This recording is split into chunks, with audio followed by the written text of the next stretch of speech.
আগে সবাইকে বলে দিচ্ছি।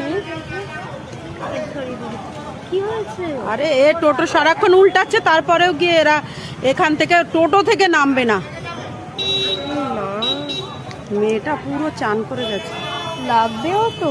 লেগেছে তো, কালকে পা ভেঙে গেছে একজনের। এখানে বারবার উল্টাচ্ছে, কোনো অসুবিধা নেই। এখানে আমার ঠিক হবে না, আর কোনোদিন হবেও না, আর এরমই থাকবে। এর আগের দিনে আমি রিক্সা থেকে ভাবছিলাম, ওই জন্য আমি রিক্সা করে যাইনি।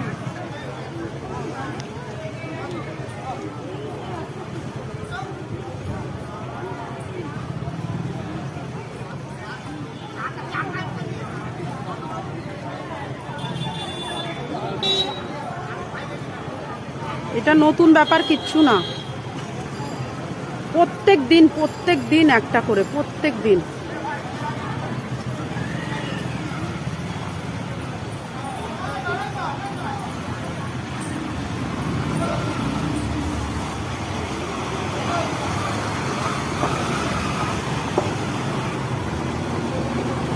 এত বড় হোটেলের সামনে এইরকম।